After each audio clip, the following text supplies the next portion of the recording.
SNX Marathi, Siddheshwar news express, सत्यासाठी SNX सोबत। दक्षिण सोलापूरच्या राजकीय वर्तुळात सध्या एक वेगळीच चर्चा रंगली आहे। 2 वर्षांपूर्वी दक्षिण सोलापूर विकासापासून वंचित आहे असा मुद्दा मांडत विद्यमान नेतृत्वावर प्रश्नचिन्ह उपस्थित करणारे भाजपचे माजी जिल्हा उपाध्यक्ष आता पुन्हा पक्षाच्या अधिकृत उमेदवारी मिळवून मंद्रुप पंचायत समितीच्या निवडणुकीत उतरले आहेत। त्यामुळे कार्यकर्ते आणि मतदार दोघांच्या मनात संभ्रमाचे वातावरण आहे। 2022च्या विधानसभा निवडणुकीत देशमुख यांनी तब्बल 70-80 हजार मतांनी विजय मिळवत जनतेचा ठाम कौल घेतला होता। रस्ते, पाणी पुरवठा, औद्योगिक प्रकल्प, साखर कारखाने, अन्नपूर्णा योजना आणि विविध सामाजिक उपक्रमांमुळे दक्षिण सोलापूरच्या विकासाला चालना मिळाल्याचा दावा समर्थक करतात। मात्र त्याच काळात काहींनी भूमिपुत्राच्या नावाखाली स्वतंत्र भूमिका घेत देशमुख यांच्या विकासावर टीका केली होती।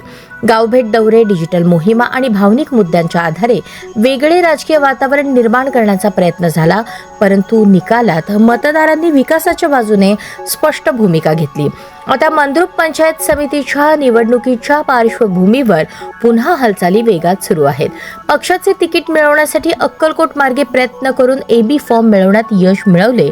मात्र सर्वात महत्त्वाचा मुद्दा असा की गेल्या निवडणुकीत ज्यांनी विद्यमान आमदारांच्या कामांवर प्रश्न उपस्थित केले तेच आज आपल्या प्रचार पोस्टरवर आमदार सुभाष देशमुख आणि त्यांचे चिरंजीव मनीष देशमुख यांचे डिजिटल फोटो लावून प्रचार करत आहेत। तर मतदारांच्या मनात स्वाभाविक प्रश्न निर्माण होत आहे की जर मागील निवडणुकीत विकासावर टीका होती तर आज त्याच विकास कामाचा आधार का? जर नेतृत्वावर शंका होती तर आज त्याच नेतृत्वाच्या प्रतिमेचा वापर का?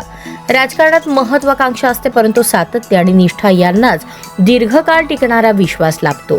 दुहेरी भूमिका मतदारांच्या नजरेतून सुटत नाही, हे आजचे वास्तव आहे। मागील वेळी मला आमदार झाल्यासारखं वाटतंय असं वाटत असताना आता पंचायत समिती सदस्य होण्याचे स्वप्न बघणाऱ्या या माजी जिल्हा उपाध्यक्षाची यावेळी स्वप्न पूर्ण होतील का? की मतदार पुन्हा विकास आणि सातत्यालाच पसंती देतील?